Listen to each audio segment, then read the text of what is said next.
10:41 p.m., Harlem, 1946, Lenox Avenue, under damp street lamps and post-war patrol cars. Ellsworth Bumpy Johnson walked alone, coat buttoned, hat brim low, hands empty and visible. A radio call chirped 2 blocks away and died mid-syllable. Steam rose from a grate and blurred the storefront glass. A police sedan eased alongside him and stopped with casual precision. The passenger door opened. A detective stepped out, gloves tight, shoes dry, face set for an audience. Across the avenue, a vendor kept both hands on his cart. A patrol car idled at the corner, as if waiting for a reason to be invited into the night. The stoplight held red, and no one hurried past the badges. The detective's nameplate flashed once, then vanished in glare. He moved in close and spoke for the sidewalk. "Evening, Johnson. Where you headed?" Bumpy stopped and faced him, shoulders level, expression unreadable. The patrolman behind the wheel watched through the windshield like a theater patron. A couple lingered under a movie marquee. The shoeshine man set his brush down without looking up. "Identification," the detective said. Bumpy reached into his inner pocket slowly and produced a wallet. He held it open, steady. The detective did not take it. He let it hang between them, then smiled. "Harlem's full of papers," he said, "full of excuses." He leaned in, breath fogging. "You people think you run these blocks. But it's still New York, still police, still order." 2 fingers tapped Bumpy's chest, light, proprietary. "And you," he added, "you're Harlem trash with a good suit." The detective took half a step around him, scanning the coat line, looking for a bulge he could name in ink later. His hand hovered near his baton without touching it. "You carrying something you shouldn't?" he asked, already sounding certain. "Or you just carrying yourself?" A delivery boy coasted on a bicycle and kept going without turning his head. A veteran in a worn cap shifted his weight and became part of the wall. The avenue offered witnesses without offering help. "You've been away, Johnson," the detective went on, voice still loud enough for the curb. "War ends and everybody thinks they're somebody, but up here you're still a file. I can make you wait on a bench all night and call it routine." He nodded toward the patrol car as if it were paperwork with headlights. "One word from me and the wagon comes," he said. "Then the papers say you resisted." He waited for a flinch that never came. The patrolman gave a soft chuckle. The couple did not move. A woman with grocery bags froze at the curb, paper creasing under her grip. Bumpy closed the wallet and put it away. His eyes went past the detective to the sedan's door number stenciled in paint, then back. "You're standing in the street," he said. "Move your car before you draw attention." The detective blinked, offended by the calm. He raised his voice to make the insult land twice. "You tell me what to do? You forget your place?" The stoplight changed and no one stepped. Harlem held silence the way it held cash. Tight, controlled. Bumpy answered once, even and final. "Do your job," he said. "Don't make it a performance." The detective waited for heat. He waited for Bumpy to step closer, to offer a shove, to give the patrolman a reason to open the back door. None of it came. Bumpy stayed still, hands down, posture neutral, as if the only thing in danger was the detective's timing. The detective snapped his chin toward the sedan. "Search him," he said. The patrolman hesitated a fraction, just enough to show the order wasn't clean, then opened the rear door. The interior light flared like an accusation. The shoeshine man kept his head down. The woman with groceries stayed frozen. The couple under the marquee watched without expressions. Bumpy did not back away. He did not raise his hands like a guilty man. His voice stayed level. "You can pat the coat," he said. "You won't find what you're looking for." "What am I looking for?" the detective asked. "A reason," Bumpy said. The patrolman approached, glancing at the faces on the sidewalk. The shoeshine man kept his head down. The woman with groceries remained motionless, bags cutting into her fingers. The couple under the marquee watched, still, while a man in a work cap drifted into a doorway and became part of the frame. The patrolman began a careful pat-down, less about contraband than about proving the badge could touch without permission. Fingers stopped at the inner pocket and found only fabric. They moved lower and found nothing. The patrolman's eyes flicked to the detective, asking for the next line. The patrolman's mouth opened as if to speak, then closed when the detective's stare cut him off. The detective tried a different hook. "You got money on you?" he said. "You got slips?" He reached for Bumpy's wallet again and stopped short, remembering there were eyes. "Late hours make big overtime lines," Bumpy said, not as sympathy as notation. "Write clean." The detective stepped closer, irritated by emptiness. "You think you're untouchable," he said. "You think Harlem shields you."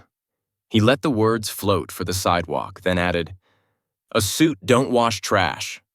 The detective's nostrils flared. "Write him for anything," he said. The patrolman shifted his pen, then stopped. There was no crowd, no bottle, no fight. Only a calm man and a badge trying to be seen. The sidewalk offered no easy story. Bumpy turned his head toward the patrolman. "Don't let him buy trouble with your name," he said. "You'll be the one explaining it." Bumpy's gaze went to the nameplate again, then to the patrolman's badge number, then to the notebook clipped inside the sedan. He spoke as if laying out options on a desk. "If you're writing a summons, write it," he said. "If you're arresting, arrest. If you're insulting, you already did that." The detective wanted a shove. He wanted a curse. He wanted anything that could be described as resistance.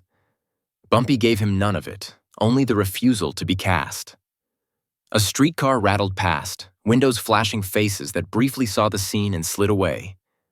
The detective raised his voice one last time, forcing dismissal into the air. "Go on," he said, pushing the space with his palm. "Get out of here before I change my mind." Bumpy took one step, then stopped.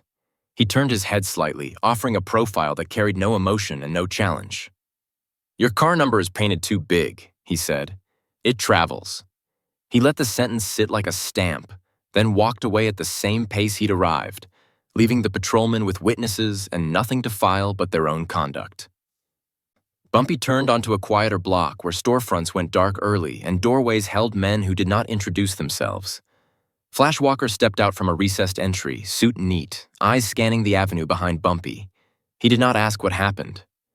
Bumpy spoke first, short and exact. "Detective, two-man car. Lennox likes an audience." Flash produced a small notebook. "Car number?" Bumpy recited it. Flash wrote it. "Nameplate?" Bumpy gave the name and the precinct insignia he had caught in the lamplight. "Driver laughed," he added. Flash wrote that too, not as gossip, as a marker of who felt protected. They entered a back room behind a closed tailor shop where cloth and steam hung in the air. A single bulb lit a table. On it sat a ledger, carbon paper, a fountain pen, and a typewriter with worn keys. Big Walt stood by the door, making the hallway an unspoken boundary. A cup of coffee sat near the typewriter and went untouched. Flash copied the stop into a clean sheet.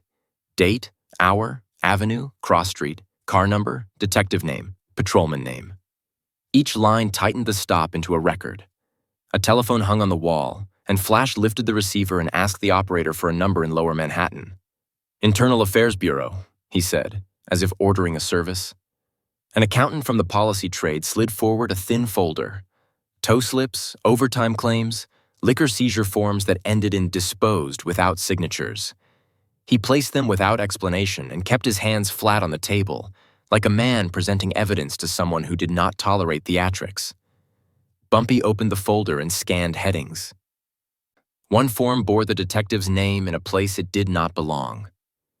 Another carried a precinct stamp with the wrong hour.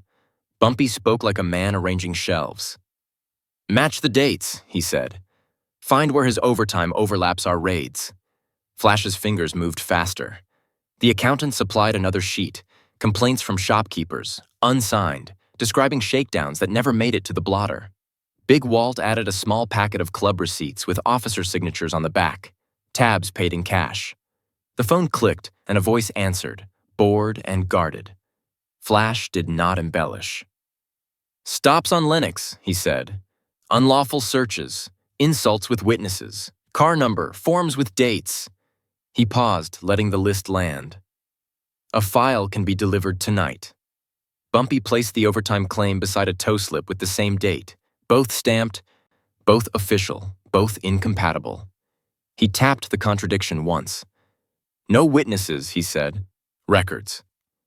Big Walt shifted. Delivery? Bumpy nodded. 2 copies, he said. 1 to IA, 1 to the captain's desk. Flash slid a second envelope across for the precinct copy and left it unmarked except for the car number on the flap, a quiet invitation for the captain to recognize his own problem. The typewriter clacked in short bursts, each strike final. Bumpy watched the pages stack and did not touch them until Flash aligned the corners. He approved with a single nod. No calls from bars, Bumpy said. No men hanging on corners. If anyone asks, the neighborhood's cleaning house. Big Walt opened the back door just wide enough for a runner to slip in and take the envelopes without being seen from the street. The runner held them flat against his coat, as if carrying church papers. Flash folded the carbon set into a plain envelope, sealed it with tape, and wrote only an address. Nothing that could be argued, nothing that needed a story. The envelope left the tailor shop in a messenger's coat, carried like laundry. The messenger did not rush. He walked the blocks with steady timing, passing patrol cars without looking at them. In a downtown office, a clerk accepted the package with a bored hand and an alert glance, then disappeared behind a door that did not hold names. Back in Harlem, the same sedan returned to Lenox under a different sky, confident enough to repeat the performance. The sidewalk did not offer the same audience. Veterans stood inside bars with their backs to the windows. The shoeshine chair faced slightly away from the curb. People crossed earlier, not out of panic, but out of schedule. The detective stopped a different man and asked for papers with the same voice. The man produced them, calm. The detective touched the coat, then hesitated, eyes flicking to the windshield as if expecting someone to be watching from inside the glass. The patrolman beside him kept his face blank, suddenly careful with laughter. At the precinct, small shifts began. A sergeant's greeting shortened. A locker room joke died halfway through. A captain asked for the detective's summons books and kept them longer than usual. There was nothing the detective could accuse without naming what he feared. Paper had moved before he could. A summons returned from the clerk's desk with a red notation. Verify. A property receipt came back with a missing signature flagged. An overtime slip was placed on top of the detective's pile, not filed, just visible, like an object left out on purpose. The detective tried to speak to the desk lieutenant and got a closed look. Go walk your post, the lieutenant said, keep it clean. On Lenox, the detective attempted confidence by stepping into a bar where his presence usually bought obedience. The bartender did not refuse service. He simply did not hurry. The drink arrived late and small. Smiles did not. A man at a table kept reading his newspaper without looking up, the fold held like a shield. Informants stopped calling. The corner kid who used to whistle was gone from the stoop. A bodega owner kept both hands on the counter and stared at the register. The detective began to ask more questions than he answered, and questions were a kind of weakness on a street that ran on certainty. Inside the precinct, a plainclothes man in a clean suit appeared near the captain's office, carrying a thin folder. Nobody announced him. The detective saw the posture, administrative, and felt his control thinning. The folder disappeared behind the captain's door and stayed there. The sedan rolled slower along Lenox, scanning faces for a reaction it could not find. The patrolman kept his eyes forward and his hands on the wheel as if he wanted distance from the passenger seat. Harlem did not celebrate. It adjusted, tightening routines while the badge began to drift, unmoored from the comfort it had purchased. At roll call, the detective's name still appeared, but his assignment changed to quieter streets and shorter hours, work that offered no stage. A supervisor watched him sign out equipment and watched longer than necessary. The detective signed anyway, pen pressing harder than before. He left the room with the sense that every signature now had a reader. Morning fluorescent light hit the precinct's assignment board like chalk. The detective arrived and found his name missing from the list. The desk sergeant did not explain. He slid a slip of paper across the counter with an address downtown and a time. Be there, he said. Bring your book. The detective went. A small office received him with no handshake and no threats. A man from Internal Affairs sat behind a desk with the folder open, pages aligned, stamps visible. The questions were quiet and repetitive. Car numbers, dates, property receipts, overtime hours, summons sequences. Each answer was measured against paper that did not blink. The detective tried to make it personal. "This is Harlem," he said. "You know what goes on up there." The IA man did not take the bait. He turned one sheet and pointed to a signature. "Is that yours?" he asked. Another sheet slid forward, showing a contradiction that needed no witness. Back in Harlem, a patrol sedan returned to Lennox with a different detective in the passenger seat. The new man sat straighter, spoke less, and kept his hands off coats unless there was a reason he could write cleanly. The patrolman who had chuckled before did not chuckle now. In the bar where the insult had been performed, the bartender wiped the same glass twice and served coffee that stayed untouched at a back table. A shoeshine man worked in steady strokes. Veterans laughed again, but not at uniforms. The street felt the change in small ways. Fewer unnecessary stops, fewer loud questions, fewer badges treating the sidewalk like a stage. The detective who had said Harlem trash did not walk Lennox again. His locker emptied without ceremony. His name stayed off the board. The precinct did not announce a firing. It simply reduced a man to absence and moved on. Bumpy Johnson did not appear at the precinct. He did not need to. The file had done its work, and the verdict arrived through operations, not speeches. Harlem remained under scrutiny, but the scrutiny learned to keep its mouth shut.